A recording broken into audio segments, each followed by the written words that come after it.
because it's a verb. Selfing. Yeah? The mental process is verbing. It's a process. Yeah? A process isn't a noun. It signifies a verb. Yeah? A process. You do. So the mental processing, I call it selfing. That processing is constantly making up an illusion of being a self. So out of the verb, a noun is conjured up. Yeah? So this is taken to be the noun. And then there's that noun now claims the verb.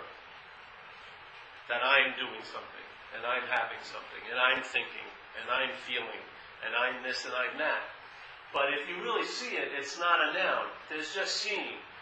Feeling, hearing, tasting, thinking. Yeah? The thinking has an idea that there's a thinker and the thought. Yeah? It separates. It separates a verb into a noun and a verb. And then the fixation happens through the verbing onto an imaginary noun. So your attention and interest get absorbed in the sense of being a noun. But the noun is appearing. The appearance of the noun is made up of the verb. The verbing is what projects the noun. That's why you can be startled into a surrender, because selfing is a verb. It's not a noun. Yeah? You're not a solid, separate entity. It's just the feeling that you're a solid, separate, individual entity. Yeah? But the verb is making up that feeling. So if there's a wrench thrown into the works and the verb can get startled into submission, that's like a pause or an aha or a surrender. Yes? The selfing is going on, and there's a lot of interruptions in it, but it creates a sense of continuum by being the noun. Yeah? So when there's a gap in the verbing, it's filled up with the idea of being the noun, Paul. So it covers its own tracks in a sense. Yes?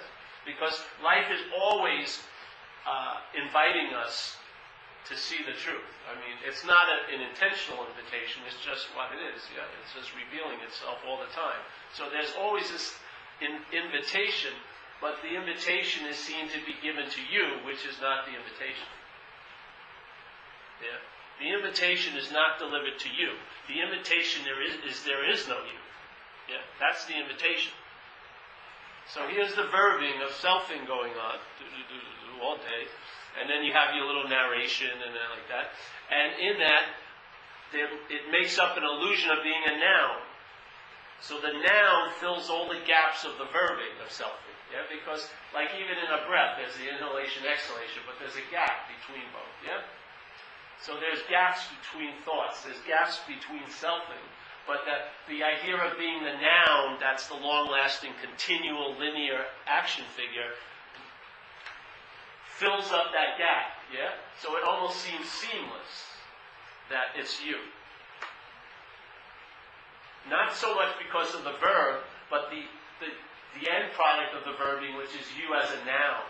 The noun is the filler of the gaps. So you don't notice the gaps between thoughts, you just notice thoughts most of the time. Your attention goes to the thoughts, but doesn't get the sense of the gaps between the thoughts, which is not a gap between the thoughts. It's the space where the thoughts are appearing in. Yeah? So the thoughts don't appear as one thought. There's thought, and in those gaps you get the sense of the context of all thoughts, which is that space. Yeah? But that space is blocked out by being a noun. Yeah? Because you fill in the gaps. So you feel like you're a continual, always been here Paul. And yet, life is constantly showing you every day samples when you're not present as a self. It's obvious. You know? Like if you're in the water and you're swimming or surfing or doing this, something you love, there's so many gaps of you're not being there. That's the joy of the event, is your absence of it. Now, if that's just a free sample or a sample of it, could you imagine if you could entertain that you are the absence in your life, actually? What you're calling the presence, Paul, is actually the absence of the presence. This is the absence of the presence. When this is being identified as, presence seems absent, doesn't it? You have to do something to try to feel it, or buy something to try to feel it, or get something to do this or do that. Yeah? So when this is present, the presence seems absent, and vice versa. When this is absent, the presence is obvious. But not to this. Because if the presence is obvious to this, then the presence is absent. So the presence is obvious as a book or as a retreat in the future or a past event. That's the obviousness, but that's not it. Yeah? So it can't be obvious to you because that would mean you're present, which means it's absence. So it has to be obvious by your absence. Yeah? Because when you're absent, consciousness isn't absent. Yeah? What's conscious is not absent. What's conscious of you seemingly being present all day can also be conscious of your absence all day. It's consciousness. It doesn't have, that's its nature, so it's aware of, yes? So if you're obsessed with the mental process called selfing, and all your attention and interest is in that, you will be conscious of being a self. Yeah? Same thing, if you entertain you're not that, you'll be conscious of the absence of self. It's the same consciousness. Yeah? Like the same, it's in a way, what's imprisoning you to self is captured consciousness. And that's what will free you. The same consciousness. Because if you become conscious of your absence, that's the presence. Yeah. That's it. But you can't become conscious of the presence with your presence. Because your presence is seemingly the absence of presence. It's not the absence of presence, but seemingly. In other words, it appears true or false to you. The word seemingly is incredible. In recovery, it says in the beginning of our recovery program, in the foreword, it says, we are 100 people, 100 men and women who have recovered from a seemingly hopeless state of mind and body.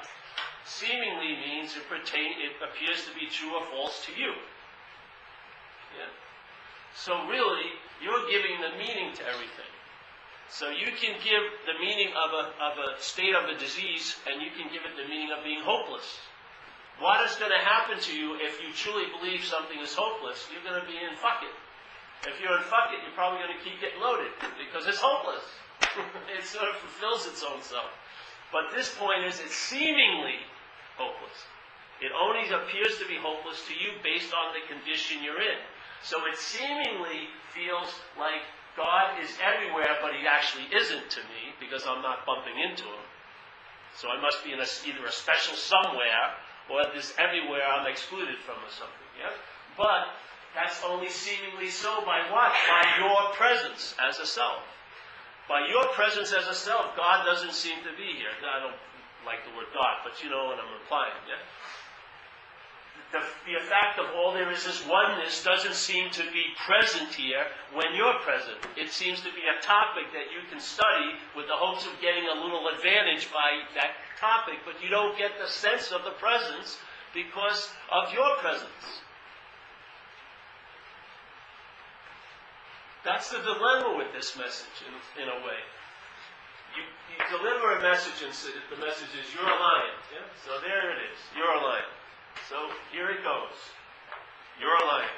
It travels the sound thing, and it hits this ear, this conditional ear canal, and immediately as it hits this, your head says, I can become like a lion.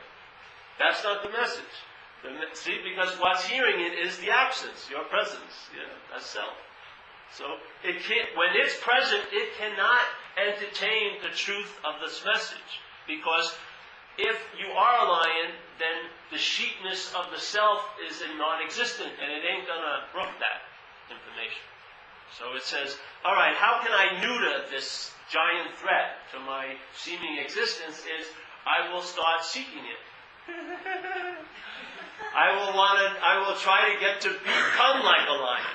But every step of the way, as I am acting like I'm really trying to become like a lion, I'm reinforcing what? The belief that I'm a sheep. Yeah. So no. The message is I'm a lion. Okay, I'm a lion, I'm a lion, I'm a lion. Oh, I can become like a lion. That's not the message. I'm a lion, I'm a lion, I'm a lion. Oh, I can become like. That's not the message. Because becoming like a lion is actually the denial of being a lion. The exact thing of you trying to become present is the affirmation of the absence of the presence. That's why seeking, in a sense, doesn't work, because it implies a seeker. And the seeker reinforces the idea that you are that absence, being the seeker, seeking a presence to make this absence better. That's why I love this message, because it's not like I'm giving, or anyone's offering you a solution. We're just pointing out the illusory quality of the problem you believe you're in. The problem you believe you're in is that you believe you're this, who has all of these things going on, and you're really sure that that's true. If that is as true can be for you, then the truth of the presence is that it's absent in your life. It cannot be at the same time in your head. If you're taking this place to be real and real and real and solid, and man, this is a real problem I need a real solution to, that's all fine and dandy. This place will offer you tons of solutions, which may be or may not bring you temporary relief, but the real problem is that. An imaginary problem has taken to be real. Once you give it a reality, yes, you're in the net. You're bonded to the idea of being a self that has to seek to get, advantage or strategies to get out of this unbearability of its own absence. So the solution to me is it's an imaginary problem. If it's an imaginary problem, there's no need to get out of it. That's being out of it. That is the cleanest way of being out of anything, is realize you weren't in it. Yeah? And it's not you realizing you're not in it. See? It's a realization you're not in it. And the realization is simply this: I'm not in it as a self.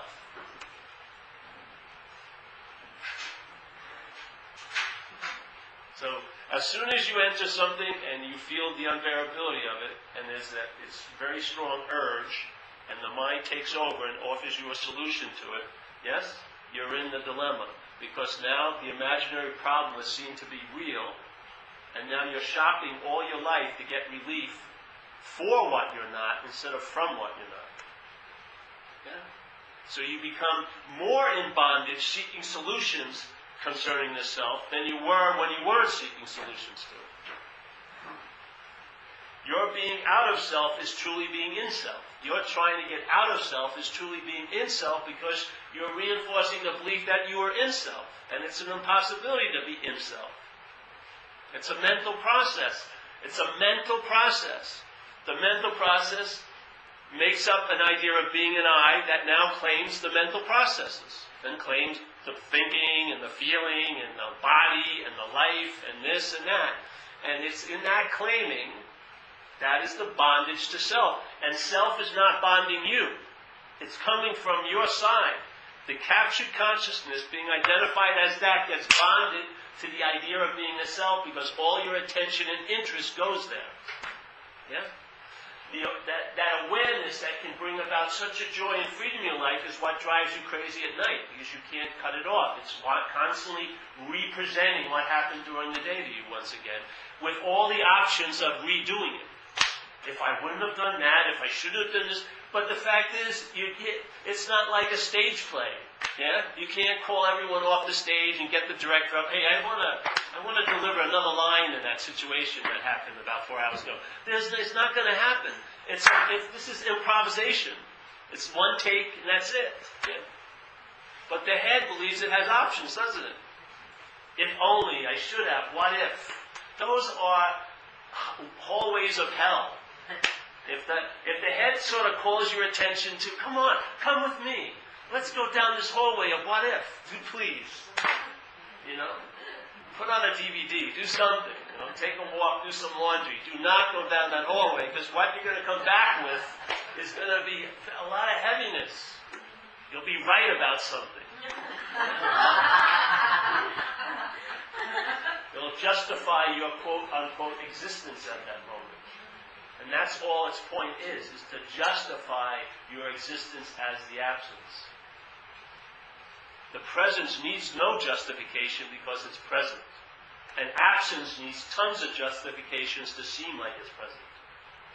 But the presence needs no justification, needs nothing, because it's all things and no thing. Yeah? It's something real. It's just like the realms we attempt to entertain here. most of us are entertaining what's not happening. Yeah? And in what's not happening, as we go over a lot here, anything can happen in what's not happening. It's a field day for your mind. It loves what's not happening because it can make anything seem to happen up there. Yeah? It's not constrained by the real nuisance of what's happening, which is there's only one thing going on, and that's what's happening. Mind has a very difficult time with what's happening. But so what it does is, hey, I'm not even going to deal with what's happening. I'm just going to dwell on what's not happening. So in what's not happening, I can be in a terrible condition next Friday, today. Yeah? Hallelujah. I can play God for this poor little apparatus. I can make it so afraid of what's not happening that it's going to be anxiety-ridden now and and won't be able to respond to what's happening. So the head loves to go into what's not happening. Goes here, goes there, there. And it brings back crops and harvests certain products from what's not happening, and it dumps it into this moment, into the body. Yeah? So if next week I'm going to be fired, and my girlfriend is going to sleep with my best friend, I know it for sure, next week. I may have a preemptive resentment attack on them, and they'll, what the hell are you talking about? I know you're going to sleep with my girlfriend next Friday. So all this stuff, something occurs up there, it gets dropped into this moment, and your body is the field of its demonstration. So you're coiled up, your nerves are shot, your mind's racing, you're sweaty, and you're basically, for all intents and purposes, not here. Yeah? And this isn't just a rare event. This is happening almost all day. Most people never seem to be here. If you watch, I go into rooms and there's nothing happening in that room. There's no fear, no one's got a gun, nothing like this. And people are totally flipping out because they're not responding to what's happening, they're reacting to what's not happening. And after a while, it's taken to be what's happening. And there's some dryness in what's not happening because it doesn't have a certain quality. It's lacking one little quality, and it's not happening. Yeah? No matter how many things can happen and what's not happening, it cannot capture the one quality of that it's happening. Yeah? And that's why the antidote is right here and now to this mental disease. Yeah? Recognition, and the recognition not as you, because that is, you is the currency of, is your travel tickets to what's not happening. This is the original what's not happening. Yeah? You as a long-lasting, independent, separate entity is the original what's not happening. This is what gives you a passport to go traveling in what's not happening. Yeah? If this isn't seen to be you, what you realize very, very, very quickly is what's not happening is not happening. You don't have to study about what's not happening is not happening. It's a gut hit. It's not happening. Why can I tell you that? Because there's something already happening that I am engaged with. I am in conscious contact. Now, I am the conscious contact. Yeah. I am the conscious contact. I am not in conscious contact. I am the conscious contact. That conscious contact is the engagement in what's happening. Now that conscious contact captured by a mental process and became identified as the mental process, now its attention and interest goes into the black hole of self. Yeah? So you have tons of faith. You, every one of us have tons of faith. It's a potential of mind. Yeah? We have tons of faith, every one of us. But what happens is faith manifests here in what vehicle it's put in.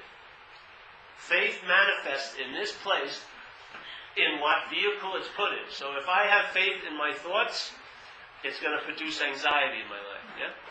I'm going to be, if you're a devotee of your mind, instead of this, they're like this. They're worried. This is like their prayer. This is how they do prayer. I had this lady, I painted her house a long time ago. It was like the mother of the family. And she was insane. I mean, I felt a lot of compassion. I was painting the house, and so she would be there watching this painting. And then I'd say, Mrs. Whatever, what are you worried about? Are you going to paint that other wall? No, we're just going to paint 3 walls. That's our job. We don't paint 4 walls. We're a 3-wall painting company. And then, so one day I wanted to screw with her. So I put a can of paint in the middle of the room. And I could see the revolution speed up. Really fast. And she was just pondering what's going to happen. And I was going, do you think I'm going to leave that paint can here? She could have lit up the whole state of New York by thus thinking. I mean, the energy that was being produced in that head about what's not going to happen about that, like I'm going to leave a painted can in the middle of the living room. Oh, by the way, we're done. There we go. Yeah? This is the insanity. This is the devotion of mind. She had total faith in her thoughts. And it was expressing itself as a nervous wreck of a person. Yes? With no threat in the moment. The same energy, the same faith, if put into the presence or your absence, creates an ease and comfort in your skin now. It's not your skin, but in the skin now.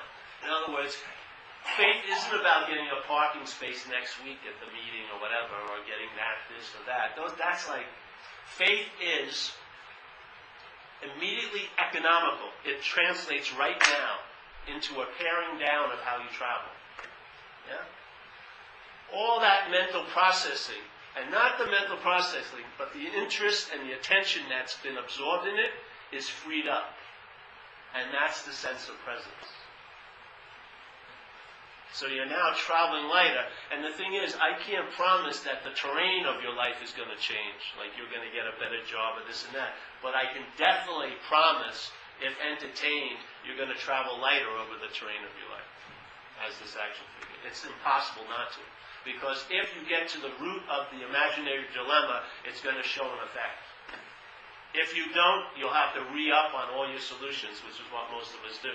But when you get to the first knot, and it is the first knot, that first knot has a thread that goes through all the other knots. So let's say most of us are trying to, let's say, money or relationships. So we work hard at that knot, and we go to workshops, and we get a little bit of loosening, and our life gets seemingly better in that area, but tends to knot up again. Yeah?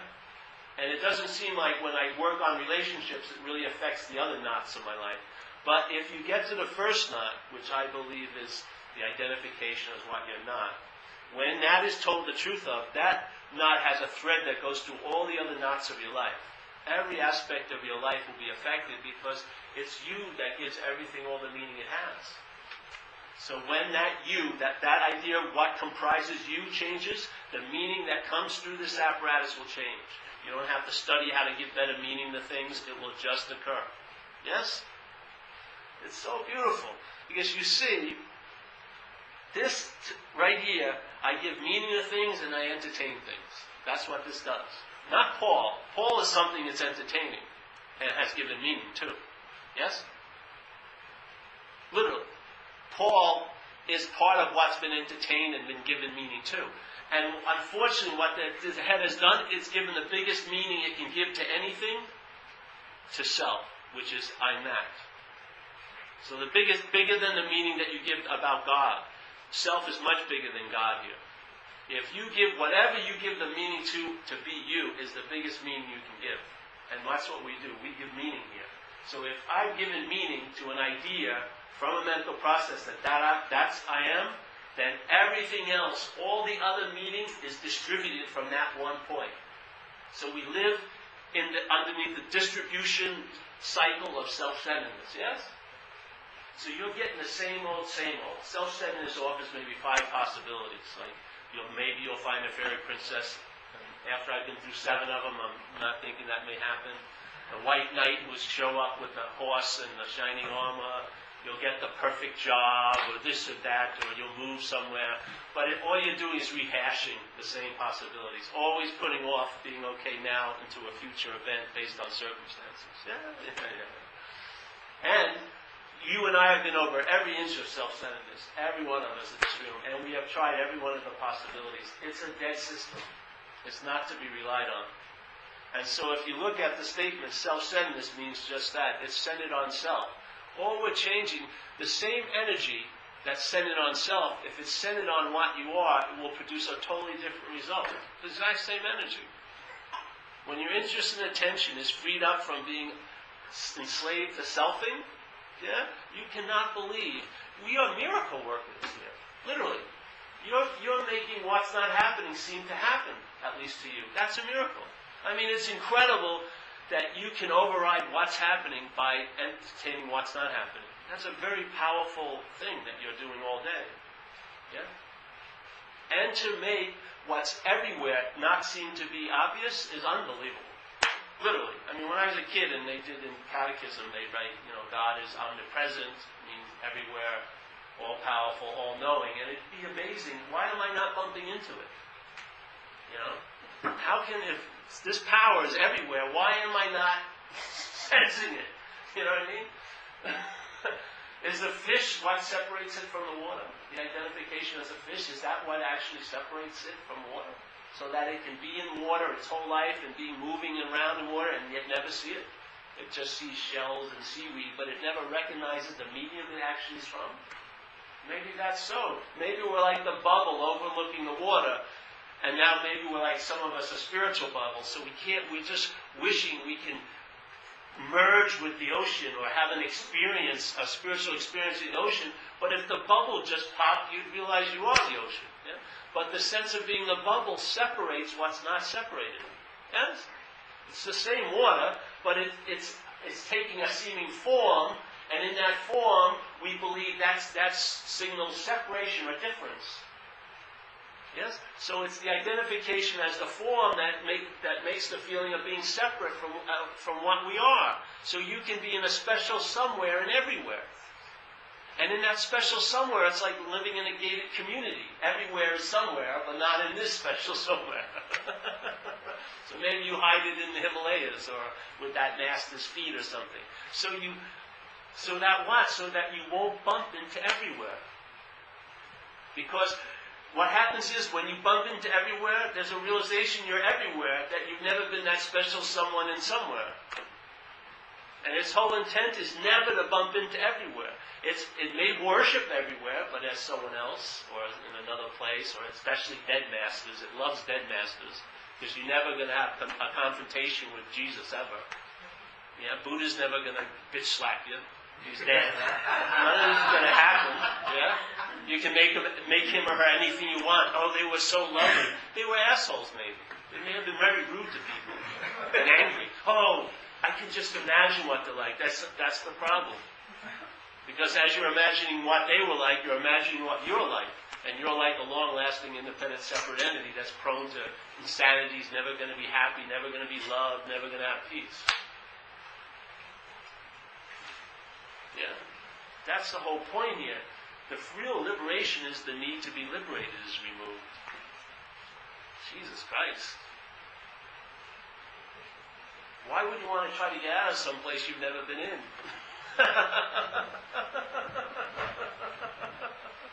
Really? Why are you trying so hard to get out of something you've never been in? That's how it's made real, by trying to get out of it. Watch. See?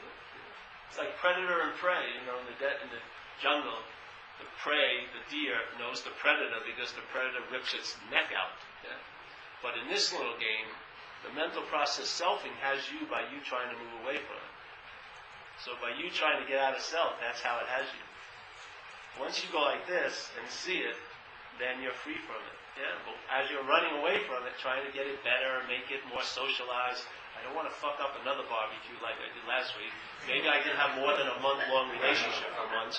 All this trying self-improvement, yes? You just look at it, entertain, I'm not that. Why would you want to waste another second trying to convince what's unconvincible? Your system is based on duality. It believes in being convinced and unconvinced at the same time. Yes? It can be convinced in one moment and then unconvinced the next moment. You can meet the greatest of all masters and be totally awake in a second, and then you're totally out cold the next second, seemingly. Yeah? That you do not want to try to convince what's unconvincible. It's a recognition you're not that. And in that recognition I'm not that, then the problem doesn't exist for you, so there's no need to find a solution. And if there's no need to find a solution, there's no reflection of selfing. Yes?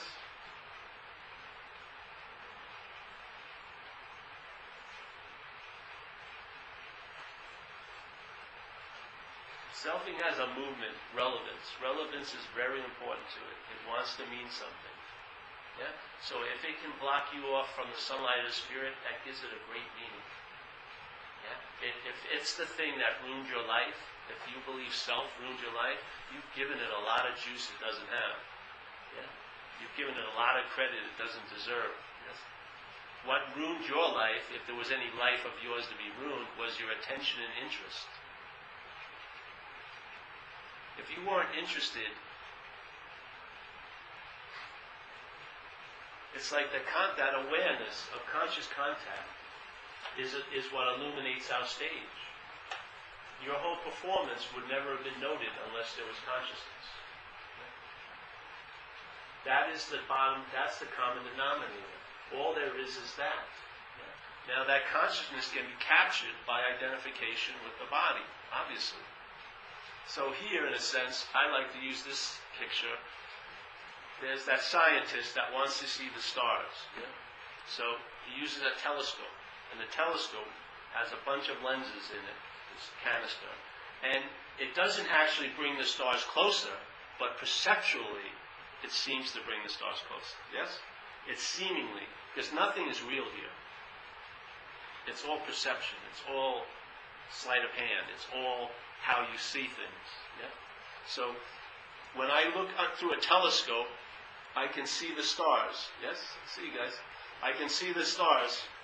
They seem to get brought closer to me as if they're real.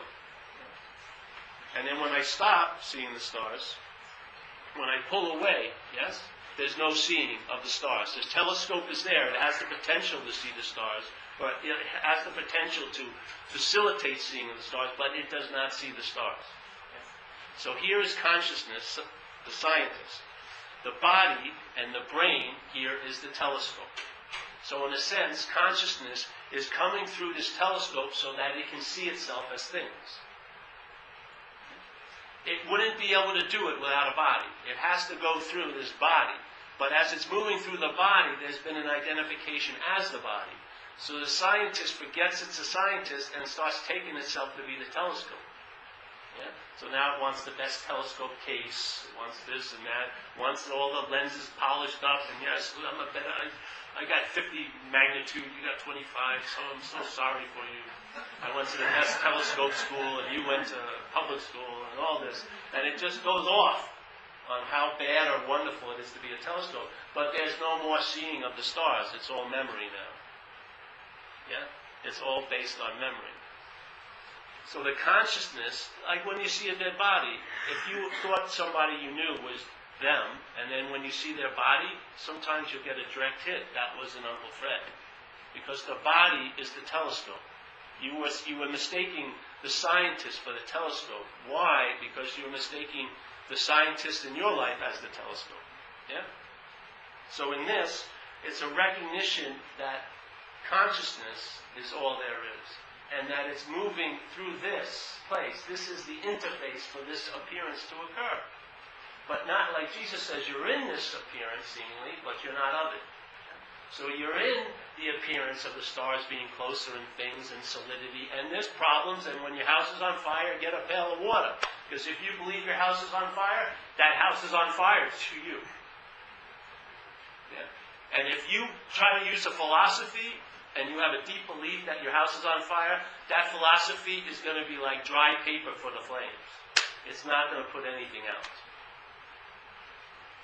It's serious. So here, but when you recognize you're not that, yes? That you're that, the othness, and the othness is not affected by the inness, but the inness is terribly or greatly affected by the othness. Yeah?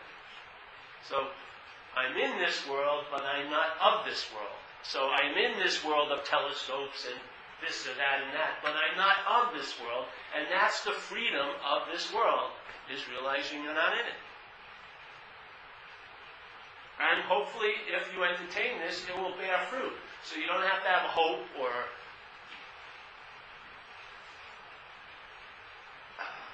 It's like also Jesus supposedly said that you'll know the tree by the fruit. A bad tree cannot bring forth good fruit. There will be fruit from whatever you're entertaining. And hopefully you can get a sense of that tree by the fruit. To me, all the fruit is very light from this tree. So I assume that this tree is of light. The other fruit, well, you've had enough of that, eh? So that informs me of the nature of that tree, that it, quote unquote, bad or doesn't work. Yes? Now sit underneath the tree. But not as a you. That's the freedom. See, that's the dilemma most people do. They go, okay, I'm going to now sit underneath that tree. No, there's no you. That's the tree. That's the sitting under the tree, is that there is no you. And it verifies itself. You don't need 1,000 pages of scripture. You get it in your gut. You know. We have given up authority here for a long time. People do not want to respond to the ability of being awake. They want someone else to tell them they're getting close or something. Or give them another practice. People don't want to be free. They want to be free. Yeah, if it's in vogue, they want to be free. Freedom is different. It's an immediate response to what is. Yeah? It's not something that what isn't can get. It's just an immediate response. Freedom is not a place or an event or a location later on. It's a way of moving now. Everything that's valuable is now. It has nothing to do with freaking time. Literally. Everything that has any value here is now. That's why it's called presence. It's not called past tense and future. It's not called then and there. It's now. There's a sense of immediacy of it that is beautiful. You don't even have time to put on any mental clothes. Yeah?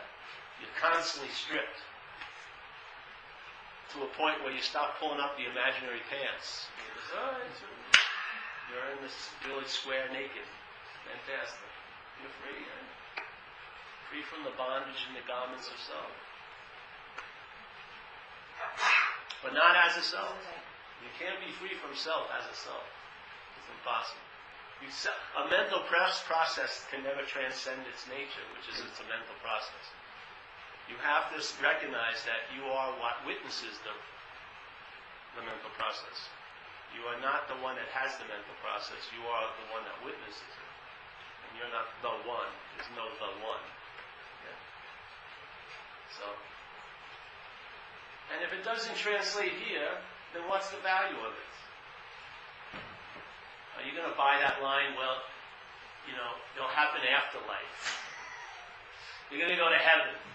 Just trudge this road of terrible destiny in here. No. It's freedom now. Yeah. In circumstances, in situations, you have a flexibility, a fluidity. It's inherent in you. Yeah? You're a verb. You're a verb. And it takes a verb to know a verb. You can't know a verb as a noun. You cannot know being as a noun. It's impossible. It's impossible.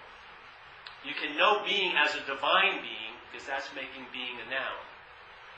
Yeah? So we think we know some divine beings in this life, but the verb of being can only be sensed by a verb, and you are that verb. There's really no noun to be found here. There's just verbing. Yeah? There's just being, expressing. That's the expression of consciousness here as being. We are that. And in that verb, there's no beginning or end. You can't enter the verb or leave the verb. Yeah? In a sense, you as a noun is totally irrelevant in the world of verb. But as a noun, you want to know the truth as a topic or an object to you as the subject.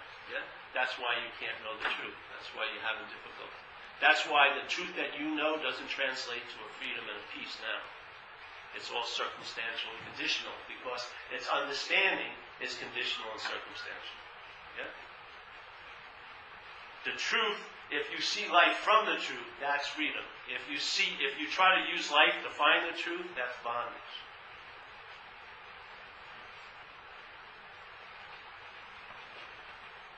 a noun, you're taking a sense of being a subject. Yes? As soon as you become the subject, everything is cast as an object to you. So God is an object that you think you may want to know or not want to know. Yeah? Truth is an object that maybe I want to know the truth after I finish, when I retire or whatever. Maybe I'll get around to knowing the truth soon. And I'm busy subjecting everywhere, going around, subjecting everything. Yeah?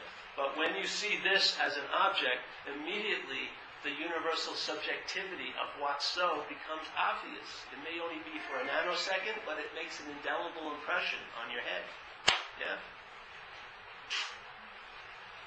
It's like an unspoken yes, and then it's like that's done. Like Ramana Maharshi says, your head is now in the tiger's mouth. It's a done deal. Something has been revealed, there's no turning back. Because the only thing that can go forward and turn back is selfing. Yes? It's always believing, it's always constrained by dualism. I'm moving away from the truth. I'm getting closer to the truth. Who's playing God in that situation? Your freaking head. Yeah? If the truth is made to be a square on the game board, and then what's narrating your journey to that square and tells you how close you are far away, in a sense, don't you see that as the narrator is playing God? Because it's made God a square, and it's telling you you're getting closer. It's like that game. Remember, they hide something, and they go, you're cold, you're warm, you're getting hot. Well, it's a really crazy mind. It goes, you're hot, cold, you never find it. It's always like, you're getting closer, 30 years, come on, more years of meditation, it's getting warmer, cold, oh shit. It's hidden something right out in the open. Yeah, so that's why they call it the open secret. What do you mean? Well, how can a secret be a secret if it's open? Exactly. The gateless gate. You ever hear these things? Zen, the gateless gate, the open secret. What are they trying to imply? It's obvious. A gateless gate. Why would you want to search for a key to a gateless gate? I haven't found the key yet to the gateless gate. I can't enter it until I find that key. What's playing God? This, the head. And it says in recovery, the how and why of all of recovery is quit playing God. It doesn't work. Find out what's playing God. And when you realize it's not you, all it can do is play God. You're the godlike juice it uses to make it seem real. Your attention and interest is what gives it a godlike quality. It can appear to be real to you if you're believing it. Yes? The same yak, that same production, if you realize you're not the star of it, it loses all the color. You see it as... You ever see an old movie when you were young? You were so sucked into it, like Them. There was a science fiction with giant ants, In New York, we have $1 million movie, Channel 9, which is they showed the same movie all week. And then Saturday, they ran a great TV station. And on Saturday, Sunday, they show it every other hour. So I saw Them about 40 freaking times. These ants, and I loved it. The other night, we saw it. It was so hokey. Terrible special effects. And just the clothes these guys were wearing. It was so corny. But when I was watching it back then, it seemed so freaking real. Yeah? It's exactly like that. What was it? That or this? It's neither. It's perceptual. You're giving it all the meaning it has. I did share this on Wednesday. I thought I was looking pretty cool when I was like 13, 14. I had long hair, and I had this outfit that I really liked.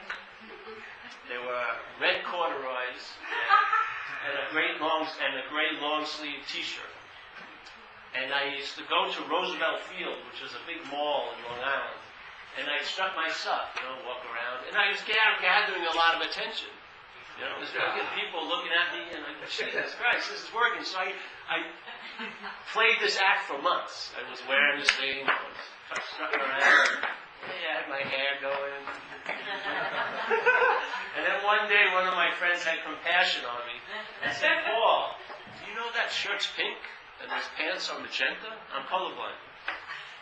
And as soon as he broke the news to me, or invited me, or gave me the message, and said, hey, that shirt's pink and those pants are magenta, I saw them as pink and magenta immediately.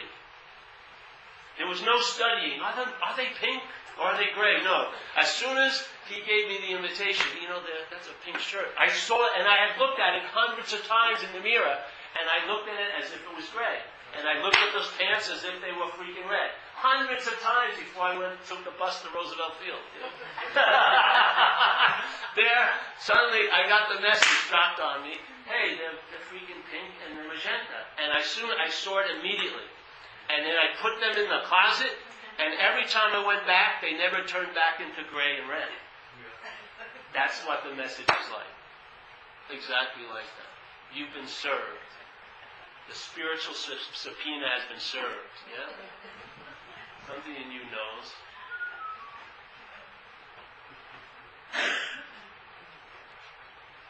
That's what it's like, exactly. That's what happened with me. Once this dropped on me, it dawned on me on a way, and it was like an unspoken yes. And the direction of how I saw it changed. That's all that happened. Instead of looking at this as my problem, and you and everything, I started questioning my little figurehead. And when I questioned it, it seemed to not have much substance. It had a lot of volume, this was a lot of selfing, but really there was no substance in it. If I actually looked at it, not from it, I saw it as porous and very, very weakly foundationed. Yeah? It was a lot of like tricks and sleight of hand. But when your attention is freed from it and that attention gets turned on it, it's revealed not to be you. Now it may take 1 second of that, it may take coming back and having things repeated. Who knows and who really cares? It's only time. And I'll tell you, if an event occurs, one of the examples you may get from an event, if you want to call it an event, one time I came back and it was obvious there is no time. So there's no longing, there's no patience, you haven't missed anything, because when this is entertained, it's totally seen clearly. There is no clock time. So there's no longing, or I missed the boat, why didn't I get this earlier? None of that matters, because there's never been a you in time. Yes? So in fact, the punishment of being in time is not a real punishment, because there isn't any. So there's no hurrying, you don't have to get this. There's nothing, this is not meant to beat yourself up with. It's just an invitation, yes? Let it get in there. Your mind can entertain it, not think about it. That's not entertaining it. Entertaining it is different. You can entertain it. Let it get in, but at least honor it when it demonstrates the fruits in your life. Or you'll see that you really want to be miserable. Part of being miserable is the hope that it will get better, but you really don't want it to get better. And when that's revealed, it's a nice moment, because you'll see how full of shit this thing is. My mother had it. My mother would always blame all our kids because we never got her a ticket to go to Hawaii. And that was her big thing all year. Oh, I really want to go to Hawaii, won't you? And we never buy her a ticket. So one year we put her on the dime. We bought her a ticket. Do you think she went to Hawaii? No. What she really wanted to do was to complain about not going to Hawaii. She had no desire to go to Hawaii. She just wanted to be right about us not getting her a ticket to go to Hawaii. Yeah? So it's nice when you put on a freaking dime, because if you really want to be free, it's available, but not as a you. And you can't say you haven't been served. Yeah. Yeah. So, any questions? It's getting hot in here. It's nice. I thought it was the energy. It was the energy demonstrating itself. I felt this benign divine heat. No, it's just the heater from the building. No, it was the divine heat. I was being embraced by the fire goddess. No, it's not. It's here. We're in City, St. Andrews. Heater. No questions? Well, pass the basket.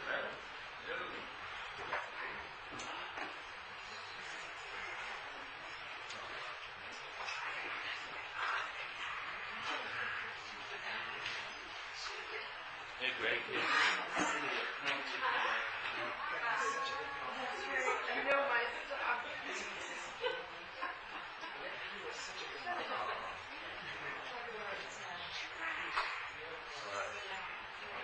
Paul, did you bring any more t-shirts? I have t-shirts. I have shirts. We have a great shirt we made. Dancing Monk. Yes, yes. I don't know if I have it. I ordered some more women's shirts. But I'll show you the men's shirt. I don't have it on. I was supposed to wear it, but I have it in the truck. So you come out to my bazaar outside. I got a new pamphlet, How to Be in the Moment, too. Selling like hotcakes.